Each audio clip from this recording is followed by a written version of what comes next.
Okelah bosku, tanpa berlama-lama lagi, kita langsung saja ke alur ceritanya.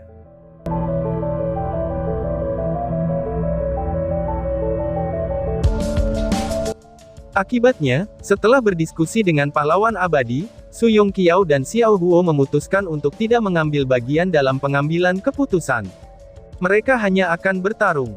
Akibatnya, meskipun ada 18 pahlawan abadi di sini, yang benar-benar bertanggung jawab masihlah Long Hao Shen.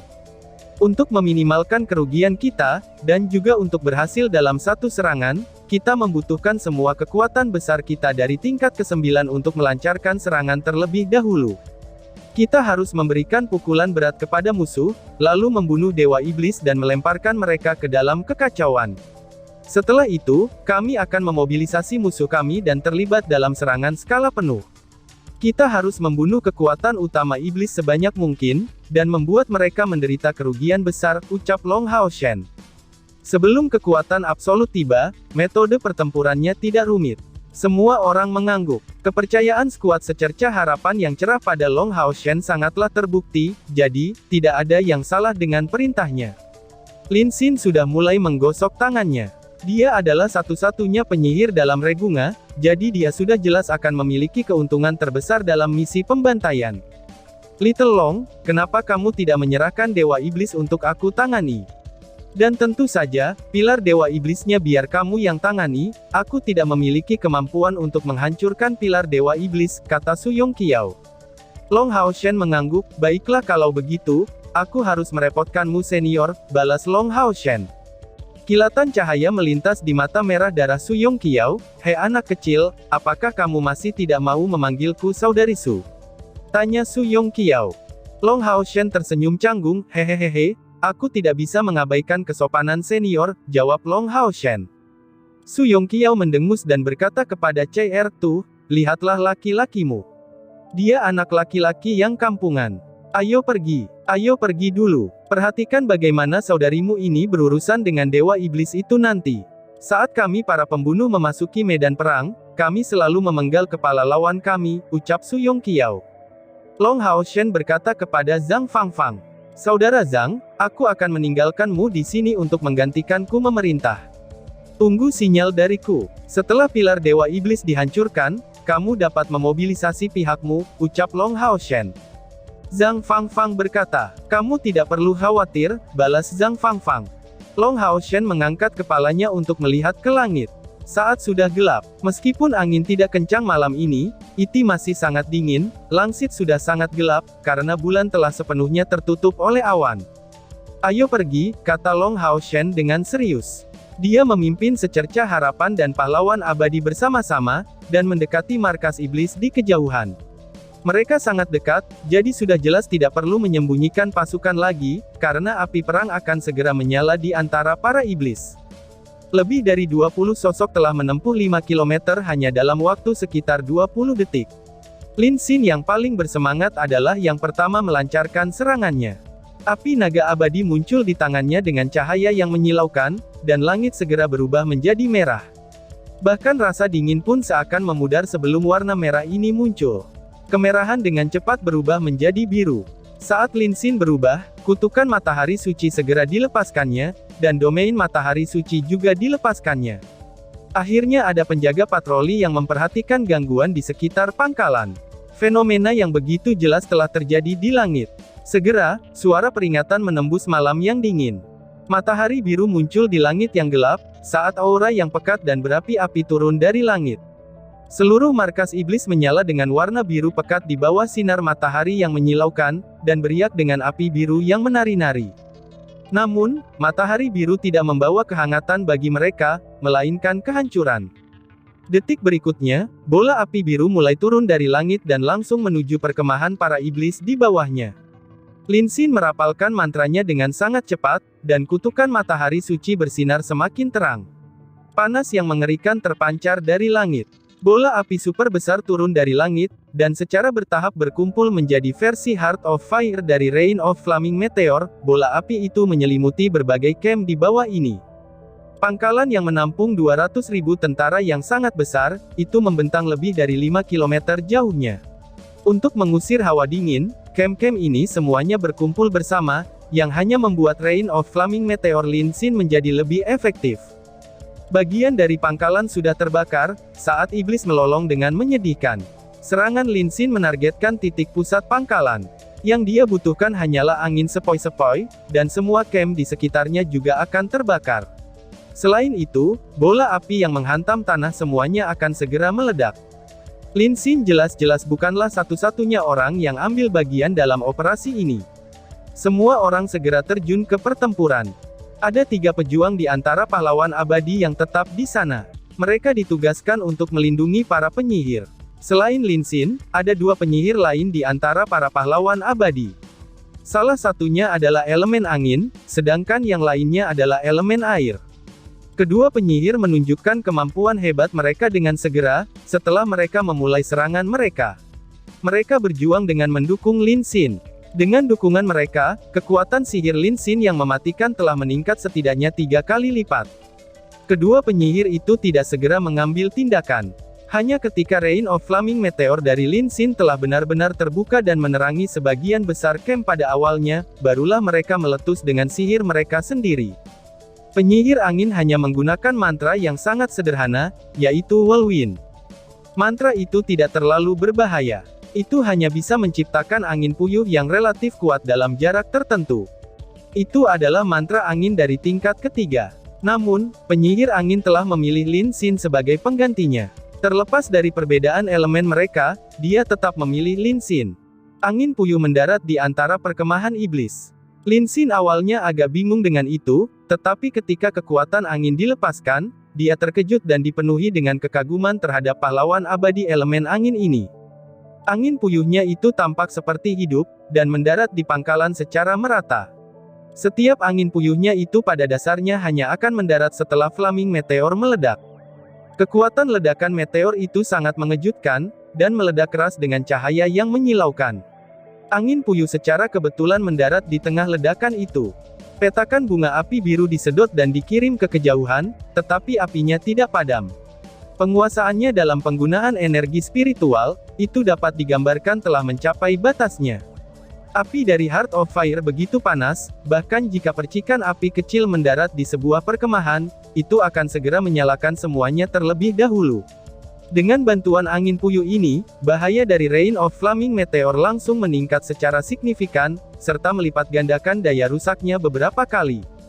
Penyihir air bahkan lebih terampil lagi. Dia dengan sengaja melepaskan mantranya di mana api menyala paling terang. Namun, dia juga menggunakan mantra level rendah, yaitu Water Pillar. Ini hanya mantra dari tingkat kedua, dan bahkan tidak sebesar angin puyuh. Biasanya, itu hanya bisa menjatuhkan musuh, dan juga untuk mencegah mereka mendekat, sihir itu sangat sesederhana itu. Saat ini, pilar air tampaknya bertindak melawan Lin Xin. Mereka dengan sengaja menargetkan di mana api membakar paling kuat. Namun, sesuatu yang mengejutkan pun segera terjadi. Ketika pilar air mendarat di api Lin Xin, mereka tidak langsung mengembang. Mereka bahkan tidak menabrak api, justru malah sebaliknya, mereka berhenti di atas api, sebelum perlahan-lahan menyebar. Akibatnya, pilar air tidak hanya menghindari pelemahan api, tetapi juga menjadi bahan bakar yang paling menakutkan. Dengan dukungan mereka, nyala api di bawah ini telah tumbuh setidaknya 2 kali lebih besar dan lebih terang, dan jika dilihat dari atas, pemandangannya lumayan meriah. Penyihir angin itu berdiri di samping Lin Xin dan berkata, "Sihir adalah kekuatan yang luar biasa dan mendalam. Semakin tinggi langkahnya, belum tentu akan semakin kuat. Hanya sihir yang paling cocoklah yang paling kuat," ucap si penyihir angin. Bahkan dengan satu kalimat saja, bagi orang pintar itu sudahlah cukup. Tidak perlu baginya untuk menjelaskan terlalu banyak detailnya, tetapi Lin Xin secara alami mengembangkan pemahamannya. Selain 3 penyihir dan 3 pejuang yang melindungi mereka, yang lainnya sudah memasuki medan perang. Semua pembunuh telah menghilang. Long Hao Shen duduk di langit dengan unicorn sucinya, Star King di bawahnya. Cahaya putih yang tembus cahaya menyerbu ke langit dengan segera setelah pertempuran dimulai, dan langsung menerangi seluruh langit malam. Tahta ilahi keabadian dan penciptaan yang besar muncul di udara dengan berani. Tekanan menakutkan dari alat ilahi super segera turun, dan langsung menekan pasukan iblis di bawahnya. Apakah tekanannya akan mematikan? Tentu saja. Ketika Long Hao Shen pertama kali mendapatkan pengakuan dari tahta ilahi keabadian dan penciptaan, penampilan awal tahta ilahi telah berhasil mengguncang pasukan iblis dari jarak beberapa puluh kilometer. Itulah sebabnya iblis telah mendirikan pangkalan 50 kilometer jauhnya dari pas gunung penahan naga, dan bukan 15 hingga 25 kilometer seperti biasanya. Namun kali ini, tahta ilahi keabadian dan penciptaan telah secara langsung muncul di langit di atas pangkalan iblis. Itu sudah jelas, tekanannya akan jauh lebih kuat. Kekuatan mental Long Hao Shen telah bergabung dengan tekanan ini, dan kemudian membuatnya meletus sekeras yang dia bisa. Pada dasarnya, seluruh pasukan iblis dipengaruhi pada jarak yang berbeda. Yang paling jelas terpengaruh adalah iblis dalam jarak 500 meter dari jangkauannya. Semua iblis di bawah tingkat ke-6 dilumpuhkan di tanah, sementara iblis di sekitar tingkat ke-4 dengan tubuh yang lebih lemah, itu bahkan menderita banyak korban. Itu sudah jelas, tidak masalah jika mereka hanya dilumpuhkan. Namun, ada juga api yang turun dari langit. Lingkaran cahaya yang menyilaukan memancar keluar dari tahta ilahi keabadian dan penciptaan. Bahkan dari pas gunung penahan naga yang jauh, pusat kekuatan besar dari kuil kesatria bisa melihatnya dengan jelas. Sebagai komandan, Long Hao Shen tidak sepenuhnya mengabdikan dirinya pada pertempuran, karena dia perlu mengendalikan situasi dan tidak memimpin serangan dengan cara membabi buta. Saat dia memperkuat tekanan dari Aula Dewa, tatapannya juga terkunci ke pusat pangkalan iblis, dan juga, ketika dia melihat ke atas, sebuah pilar gelap tiba-tiba mulai bersinar dengan cahaya yang menyilaukan. Pilar gelap itu bersinar dengan cahaya hijau tinta. Hal yang paling aneh tentang pilar itu adalah saat bersinarnya, karena dengan cepat memanjang seperti pohon yang tumbuh mati-matian. Setelah beberapa saat, pilar telah melebihi 100 meter. Objek seperti cabang mulai tumbuh dari pilar itu, dan itu tampak seperti antena yang besar. Sosok hijau tinta itu juga naik ke udara, dan segera muncul di langit. Sosok itu segera bersinar dengan warna hijau pekat yang menyelimuti tahta ilahi keabadian dan penciptaan. Domain. Tanpa diragukan lagi, sosok yang tiba-tiba muncul adalah komandan iblis saat ini, Dewa Iblis Pohon yang menduduki peringkat 20 dari 72 Dewa Iblis, yaitu Dewa Iblis Purson. Karena dia bisa masuk urutan 20 teratas, dia pasti akan menjadi pusat kekuatan besar yang menggunakan domain. Dan fusi Three Demon God ini dengan Demon God pilarnya, itu dapat digambarkan sebagai salah satu yang terbaik dari semua Dewa Iblis. Purson terkejut ketika pangkalan itu tiba-tiba diserang. Begitu dia keluar dari tendanya, dia merasakan tekanan yang mengerikan dari tahta ilahi keabadian dan penciptaan. Dia telah mengalami tekanan ini baru-baru ini, yang bahkan sangat mengejutkannya pada saat itu. Setelah itu, dia langsung menyampaikan berita ini ke Modu. Tak lama kemudian, Modu telah memerintahkan dua dewa iblis lainnya yang ditempatkan di luar jalur gunung penolak naga bersamanya, untuk segera kembali. Tidak ada berita dari Modu sejauh ini, tetapi dia bisa merasakan manusia semakin gelisah, dan Yang Mulia pasti akan menanggapinya. Namun, dia tidak pernah mengira kalau perang akan dimulai secepat ini, dan manusialah yang akan memulainya lebih dulu. Melihat tahta ilahi yang besar di langit, kulit kepala Dewa Iblis Pohon menjadi tergelitik, karena dia sama sekali tidak tahu seberapa kuat tahta ilahi itu. Dan menurut pemahamannya, tahta ilahi ini belum pernah muncul sebelumnya. Iblis tidak memiliki catatan terperinci tentang tahta ilahi itu, terlepas dari faktanya bahwa manusia belum pernah menggunakan tahta ilahi keabadian dan penciptaan ini sebelumnya. Namun, sebagai komandan, dia masih melepaskan pilar dewa iblisnya sesegera mungkin setelah memberikan beberapa perintah cepat. Dia juga naik ke udara dan menyerang Long Hao Shen. Dia harus menghentikan tekanan dari tahta ilahi keabadian dan penciptaan ini, atau kecakapan pertempuran pasukan iblis akan menurun secara drastis. Kehadiran tahta ilahi ini, itu setara dengan debuff jarak jauh. Long Hao Shen melayang di udara, tapi dia tidak mengarahkan perhatiannya ke arah Purson. Dia tidak harus berurusan dengan dewa iblis yang menempati peringkat ke-20. CR sudah lama mengikuti Su Yongqiao ke tepi iblis. Segera setelah serangan Lin Xin dimulai, Su Yongqiao memberi isyarat padanya, sebelum diam-diam menyusup ke pangkalan iblis seperti gumpalan asap. CR dengan cepat mengikuti Su Yongqiao, dan dia sangat percaya diri dengan kecepatannya. Dia menempel erat di belakang pahlawan pendahulu ini, bahkan CR terlihat mirip seperti bayangannya. Dia akan menyerang saat Su Yongqiao menyerang, dan dia akan mengelak saat Su Yongqiao mengelak. Segera, semua meteor flaming di udara telah jatuh, dan camp iblis telah waspada. Sejumlah besar iblis mulai keluar dari tenda. Beberapa penyihir iblis dan iblis neraka mulai melawan. Tentara yang bisa terbang juga telah lepas landas untuk memasuki pertempuran. Kemajuan Su Yongqiao tidak melambat sama sekali hanya karena kemunculan musuh-musuh ini, justru sebaliknya, dia bergerak lebih cepat lagi. CR samar-samar bisa melihat dua belati lurus muncul di tangan Su Yongqiao. Mereka seperti sepasang ular berbisa di tangannya.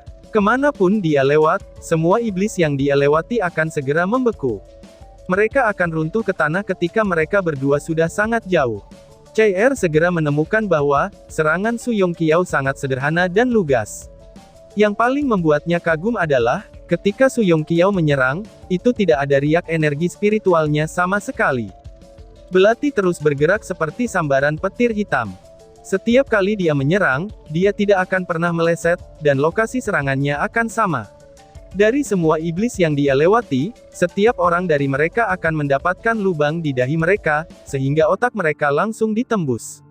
Su Yongqiao terlalu percaya diri dalam serangannya, sehingga dia telah melewati lawannya sebelum dia bisa memperhitungkan energi spiritual mereka. Satu-satunya cara untuk menghancurkan proses pembunuhan ini adalah, dengan cara yang terampil. CR mengikuti di belakangnya, dan memperhatikan tindakannya. Lambat laun, dia menemukan aspek yang sangat menarik. Gerakan dan serangan Su Yongqiao yang tampak cepat itu sebenarnya, tampaknya mengikuti ritme khusus. CR tidak dapat mengatakan ritme apa ini, tapi itu seperti dentuman drum yang konstan, dentuman drumnya tidak akan keras, tapi sepertinya sedang mengumpulkan sesuatu. Hanya itu yang bisa dirasakan CR. Dia pada dasarnya adalah pembunuh terkuat dari kuil assassin selain pahlawan abadi, tetapi setelah melihat betapa terampilnya Su Yongqiao, dia menjadi merasa rendah diri. Dibandingkan dengan pendahulu ini, hanya tingkat keahlian mereka yang membuat perbedaan besar ini. Hanya dalam waktu singkat, lebih dari 200 iblis telah kehilangan nyawa mereka, ketika Su Yongqiao melewati mereka. Apa yang dia bangun melalui ritme aneh ini? Itu jelas-jelas bukan kekuatan domainnya, pikir CR.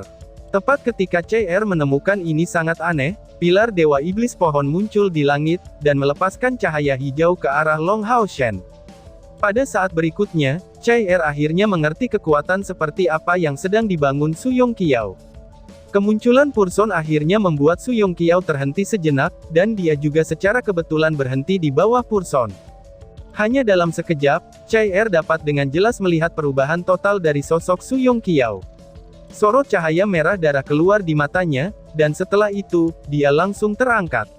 Apa yang dia kumpulkan akhirnya meletus, dan itu adalah niat membunuhnya. Dalam serangan sebelumnya, Su Yongqiao benar-benar berperilaku seperti mayat hidup, karena tanpa mengeluarkan auranya sama sekali. CR bahkan berpikiran bahwa, kalau dia tidak memiliki niat membunuh yang dimiliki oleh seorang pembunuh biasa karena menjadi undead. Namun, dia tiba-tiba mengerti pada saat itu juga bahwa, bukan karena dia tidak memiliki niat membunuh, justru sebaliknya, dia telah mengendalikan niat membunuhnya, dan kemudian mencegahnya menyebar keluar. Ini adalah pertama kalinya CR melihat niat membunuh dengan warna seperti itu. Niat membunuh Su Yongqiao berwarna hitam pekat. Akibatnya, pada saat dia naik ke udara, seluruh tubuhnya diselimuti kegelapan. Terlepas dari sudutnya, mustahil untuk mengatakan bahwa ada seseorang seperti dia yang sedang berada di udara. Yang lebih menakutkannya lagi adalah, bahwa hanya CR yang bisa merasakan niat membunuh yang diberikan Su Yongqiao. Purson tidak dapat merasakannya sama sekali di udara, karena niat membunuhnya telah menjadi nyata seperti benda padat. Mustahil untuk menemukannya, kecuali ia benar-benar melakukan kontak dengan seseorang. Tidak, itu tidak dapat digambarkan sebagai benda padat, karena benda padat tidak dapat berubah bentuk. Itu juga bukan cairan, karena cairan juga tidak akan terlalu keras, akan lebih tepat jika menggambarkannya sebagai agar-agar, pikir CR. CR telah berhenti mengikuti Su Yongqiao. Dia tidak pernah mengiranya, kalau niat membunuh bisa digunakan seperti ini, terutama dengan cara yang sangat menakutkan. Gerakan Su Yongqiao tampaknya tidak terlalu cepat, tetapi yang mengejutkan CR adalah, Purson yang telah melepaskan domain sepanjang waktunya, itu gagal merasakan Su Yongqiao yang tiba di belakangnya. Dia terus mengirim domainnya menuju Long Hao Shen. Su Yongqiao akhirnya melancarkan serangannya. Pada saat itu, bahkan Chai Er yang terus memperhatikan gerakannya, itu merasa seperti sesuatu sedang terjadi di langit. Setelah itu, domain Purson secara otomatis tersebar di udara. Sebuah noda hitam pekat ditembakkan, dan Purson membeku di tempatnya. Dia tidak bergerak sama sekali, tetapi auranya menghilang dengan kecepatan yang mencengangkan. Su Yongqiao telah benar-benar menghilang sekarang, dan bahkan Chai Er gagal menemukannya. Pada saat dia melancarkan serangan, Su Yongqiao telah menghilang. Itu terlalu menakutkan, gumam Chai Er. Meskipun ia juga seorang pembunuh, Chai Er tidak bisa menahan perasaan merinding di sekujur tubuhnya. Pada saat yang sama, dia telah memahami sesuatu yang istimewa. Sebagai seorang pembunuh di peringkat ke-7 dari tingkat ke-9, Su Yongqiao tidak mengeluarkan aura atau kehadiran apapun dari awal hingga akhir serangannya. Bahkan ketika Dewa Iblis Pohon telah diserang olehnya, pasukan iblis di bawahnya gagal menyadari apapun. Bahkan Chai Er yang terus-menerus memperhatikannya, dan bahkan sangat akrab dengan kemampuan pembunuh, itu juga gagal mengetahui di mana dia berada. Dengan sebuah serangan yang membunuh Dewa Iblis, dunia langsung terdiam. Sesuatu akhirnya terjadi pada Purson. Dia tiba-tiba mulai jatuh ke tanah, dan aura hidupnya juga menghilang pada saat dia mulai jatuh. Bahkan mahkota Dewa Iblisnya tidak muncul. Itu berarti pada saat dia meninggal, mahkota Dewa Iblisnya bahkan telah hancur. Pada saat itulah sebuah tangan tiba-tiba mendarat di bahu Chai Er. Chai Er pada dasarnya langsung bereaksi, dan langsung menyapu ke arah di belakangnya dengan gerakan Sickle of the God of Death miliknya. Namun, gerakan itu meleset, sementara tangan itu tetap berada di bahunya. "Saudari Su," seru Chai Er. Pada saat itu, hatinya dipenuhi dengan kekaguman terhadap Su Yongqiao. "Kamu benar-benar terlalu kuat," ucap Chai Er memuji. Tidak ada yang bisa melihat kapan Su Yongqiao muncul di belakang Chai Er, cahaya merah di matanya benar-benar meredup saat dia menyerang lebih awal. Dia baru saja membunuh pusat kekuatan besar yang menempati peringkat ke-20 dari Dewa Iblis, itu hanya dalam satu serangan. "Chai Er, serangan yang sebelumnya itu telah menghabiskan sekitar setengah dari kekuatanku. Katakan padaku, apakah kamu melihat sesuatu?" tanya tetua Su Yongqiao. Saat dia mengatakan itu, Su Yongqiao berbalik dan berputar dengan kecepatan kilat.